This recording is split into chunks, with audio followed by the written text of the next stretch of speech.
Ilang taon ka na nakatira dyan, Nay? 1.5 years old po ako nang una ko matagpuan. Wala talagang damit si Nanay, mga kababayan, as in, hubot-hubad. Grabe mga kababayan, nakakaawa si Nanay. Pangalan na asawa nyo, nasaan na asawa nyo po? Siya po ay driver ng ibang babae ngayon. Driver na ibang babae? Opo. Bakit wala po kayong damit? Yun po yung Sir, teacher yan. Ngayon, dahil sa may diferensya sa ano, may nasaktan siya na estudyante, mabuti hindi siya dinamanda, siya tinanggal na siya sa pagka-teacher. Tingnan po, market siya.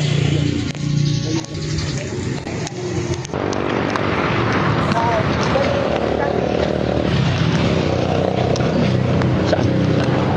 Saan? Ay.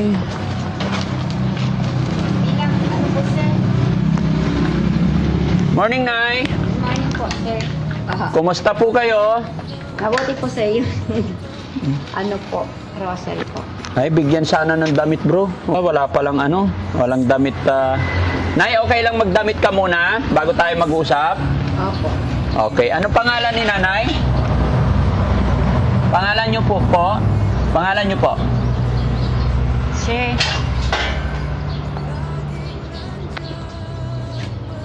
Ano? Sally Escanio Estabilio po. Ha? Sally Escanio Estabilio. Sanis? Sally. Sally? Opo. Nanay Sally, ilang taon na po kayo?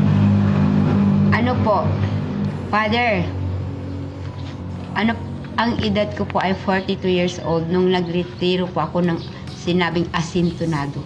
Asintonado. Opo. 42 kayo? On po. Oo. Ah, Ano nangyari sa inyo? Ba't nandyan po kayo? ano po, Sir, doon na lang po sa pagkaroon ng simbahan po ng Salina. Dahil nagtuturo po ako sa Pupupani Elementary School po. Ay, nagtuturo ka sa ano? Opo. 19 years po. Dahil lang po kay Benz Benny Binitong La Drive-Thru, yung pasita, pagkaroon lang po ng bibingkang latik ang aming hidwaan ng asawa ko. Bilang Helen and Cesar. Bihisan na. Nagtuturo po kayo. Bakit nandyan kayo? Sir, wala pang release ng utang. Wala pang Wala pa pong release ng utang. utang. Opo. May anak po ba kayo? 4.5 po. 4 kalahati anak nyo. Oo. Paano nangyari yun? Bakit may kalahati? Bilang ano po, 2.5 months po yung pang-4. 5 pang anak ko pong lalaki. Ilang taon ka na nakatira dyan, Nay? 1.5 years old po ako nang una ko matagpuan. Wala talagang damit si Nanay, mga kababayan, as in, hubot-hubad. Po, Pa? Pan-American Subic po yung pang-brass. Para Jack and Kings po ang gamit po. Grabe mga kababayan, nakakaawa si Nanay. Bilang ano po, yung ate mong na Rosario, yung aking best friend na Margie Rosario, yun po ang pinagbigyan namin ng baka na Nay, sabi mo nagtuturo ka sa elementary school. Saang school? Bukbuk Bani Elementary School. Bukbuk ba ni? So, ibig sabihin, teacher po kayo. Opo. Ano nangyari? Ang tatay ko ginawa niya ito because ang ama ay isa ang mata. Because? Because of religion po ay nakahiwalay sa gobyerno. Anong pangalan na asawa nyo? Nasaan na asawa nyo po? Siya po ay driver ng ibang babae ngayon. Driver na ibang babae? Opo. Bakit wala po kayong damit? Yun po yung Angel Bear po hanggang Surla. Ayun. Opo. Yung nagsarado. Nay, bibigyan kitang damit. Opo. Magbibihis ka para makapasok kami. Mag-usap tayo, ha? Okay lang? Kainin damit. Nay, bigay ko to sa'yo. Isuot mo, ha? Para mag-usap tayo, ha? Okay lang? Marunong ka magsuot? O, sige po. Isuot mo, Nay. Para mag-usap tayo.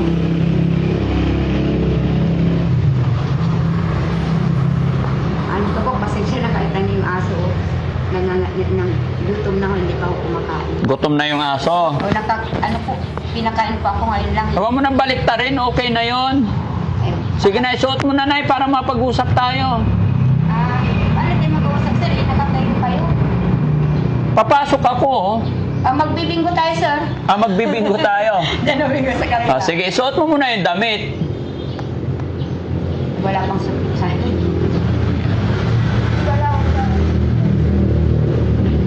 Okay. Very good. Sir, magandang morning po. Ano pangalan niyo po, sir? Nestor, Tatay Nestor. Gusto ko lang malaman sino po yung taong ito at ano ang nangyari sa kanya, bakit nagkaganyan. Pwede bang ikwento nyo sa amin yung simula? dati ho sir, teacher yan. Ngayon, dahil sa may diferensya sa ano, may nasaktan siya na estudyante, mabuti hindi siya dinamanda, kaya tinanggal na siya sa pagka-teacher. Ngayon, nung yung asawa niya, may negosyo sila dyan na gulaya sa kaisdaan. Tapos, nung wala na siyang punan kasi sa bungiro yung asawa niya, nung naubos na yung punan, umalis na, tumakbo na ng Cavite, doon sa mga kapatid niya siguro, sa Dasmariñas, hindi na sila binabalikan. Hindi ko matandaan kung 3 years o 4 years, yung mga ganun siguro, katagal na, kaya na-depress. Kasi dati pinidadala yan sa Mandaluyong, sa pinapagamot eh. Oo. Kaya nung wala nang magawa yung mga yan ay, siyempre yung mga anak, yung panganay, hindi na rin nakapag- Ilan po anak niya, tay? 4 na lalaki. Apat na lalaki. Nasaan yung 4 na lalaki po? Yung isa, nagbabike yung panganay, yung pangalawa dyan sa taas, hindi bumababa. Nasa taas din. Opo, yung pangalawa. Tapos yung pangatlo, yun ang nagtitinda ng pancake. Tapos yung bunso, first year high school, hindi ko alam, siguro nandyan sa mga kaibigan niya. Kasama ng kapatid, gano'n. So, ibig sabihin, napabayaan na si teacher. Opo. Gaano na po siya katagal nakakulong dyan? Hindi ko nga Daddy Frankie, kasi mga siguro sa mga 3 o 4 na taon na siya dyan. Kasi pagka pinakawalan ng mga anak niya, kung saan siya nakakarating, kung minsan may dami, kung minsan ubad, ganyan. Kaya hindi na Paano yan? Lalong magkakasakit pag laging walang damit. Pumayat na ho yan, ang ganda ng katawan niyan dati. Ngayon pumayat na dahil kulang sa sa pagkain, sa kasagamot, Kaya naging ganyan yan. Ano nyo po siya? Wala ho, concern lang. Diyan lang ho ang bahay namin. Dyan lang ba? Opo, ito. Napag-usapan namin ni Albert nung Biyernes ng gabi. Sabi natin, lapit natin kay Daddy Frankie, puntahan natin. Sige ako, walang problema para matulungan natin kasi kawawa naman. Kayo yung pumunta doon nakaraang Opo. araw? Hindi, kahapon po. Kahapon? Opo, kami po yung pumunta doon. Kaya picturean natin para may pakita natin kay Daddy Frankie para mayroon tayong sabi niya, sige, picturean natin. Sige sir ha. Titignan lang namin, kausapin namin. Pero hindi pwedeng pumasok sa loob ng bahay niya? Pwede po, ako po mag-insure, ako po may-ari. Ano po? Pwede pumasok? Opo, ako po may-ari, pwede po pumasok. Pero ito po, mabubuksan nyo, parang dayami lang. Bakit kasi nakakulong po kayo dyan? Anak ko po wala pa hong alam. Pinamana ito ng nanay Catalina Puwang ko Estabilio. Oo. Yung si B. Estabilio, si Manong Staberes, Kaya nga po, bakit kayo nakakulong dyan, ma'am? dahil sa inggit ng Margahay family. Thank you. May nainggit sa'yo? Opo. Pwede ba kaming pumasok? Opo. Saan ka po nahiga? Wala po silang binibigay. Wala silang binibigay na higaan? Opo. Ito ang binigay namin sa mga higaan ko, Kaling Mars. Halika na, usap tayo. Dito ka lang po. Diyan ka lang humihiga sa semento? Hindi ko po gusto mahiga, pero pagpipilitan ako pag wala kang ano pa na. Hindi mo gustong humiga sa semento. Gusto ko po, kayo pa sabi ko sila yan ang position, hindi na kayo, no? Magpapasok sa loob. Gusto sana namin pumasok dyan, Nay, para makausap tayo na maayos. Opo, pinapapasok ko po kayo, pero bakit ayaw pumasok? Doon po, sa kusina, lubukas po. Sige. Minsan na po na isinarayo ni Father, pero peki po yung nandyan eh. Cherry Mansion po. Galing ng Dagupan City, Kusina po. Inadala ng China, kaya wala tayong makain.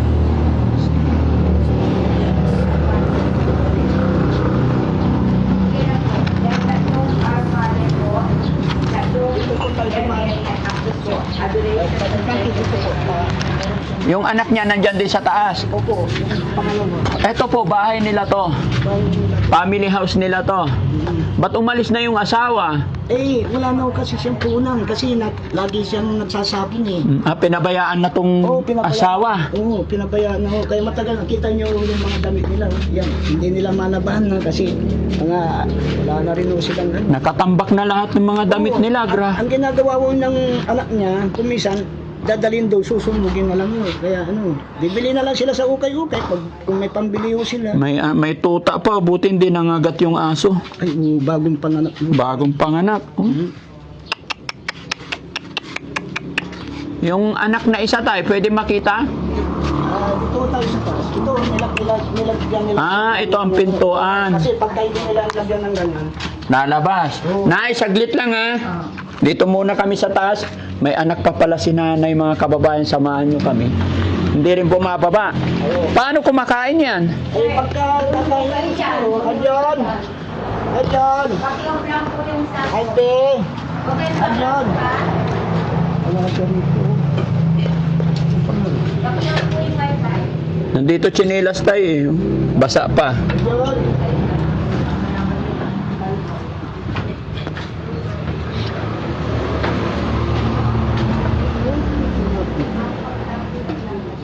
Nakatago siya tay.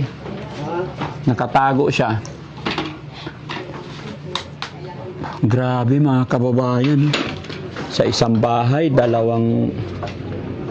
isang nanay at saka anak. Talagang pinabayaan na ng magulang. Alam dito. Alam dito sa loob. Okay, ilaw dyan, dyan. Nasa ano siya? Sa loob. Nasa loob? Hindi ko alam kung ano kasi hindi siya, hindi namin nakikita ng mga ito. Pagka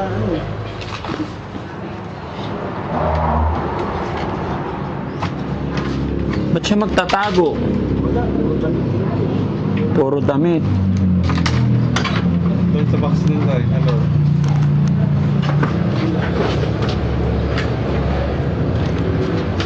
Anong pangalan niya tay? Ha? Pangalan? Ano? Yun. Nakalat dito eh. Wala rin? Wala rin. Ilang taon ba yung anak niya na hindi lumalabas sabi nyo? May binata na kasi siya, mga kung hindi ako nagkakamali, mga 22 kaya, 21. Pero wala siya. Wala siya. Ang sabi ng bunso, kay Albert, na pumunta dito si Albert na huwag kayong alis na mayroon yung tatin darating dito. Hindi ka magsasamba kami, baka nagsamba sila sa iglesia. Diyan o, sa ano. So ibig sabihin, umaalis pa tay? Kayari. Ito po ba yung tayo? Picture na to? Oh, ito. Ito yung ano. Siya yung hinahanap natin dito. Oh, ito yung pangalawa. Kaya nga po, siya yung hinahanap natin dito ngayon. Opo. Siya po yun. Nawala na talaga sila sa ano. May kuryente pa sila tayo? Wala na yan? Pero no, pinabito ng ano, pinakabitan sila ng ano, ng Iglesia ni Cristo dahil hindi sila nakabayad ng 10 buwan. Ngayon, inumpinsi sila na nagsamba sila, pinakabitan sila. Isis lang po yung electric fan dyan. Kasi puro babae po nandun sa kusina. Kaya kita nyo itong bahay nila, inabanto na talaga. Inabandon na ng asawa. Mahuhulog po lang sila. Mahuhulog naman yung mga ano. At umus Ingat kayo guys. yan ang kanilang business. Tay, pwedeng buksan natin to? Opo. Ibabalik din natin. Makausap lang natin si nanay ng maayos. Ito.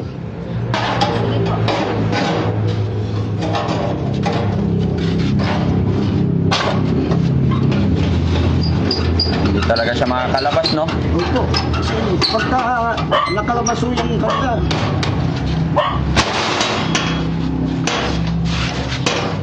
ipasok ko kayo dati. Paano pag tumae siya?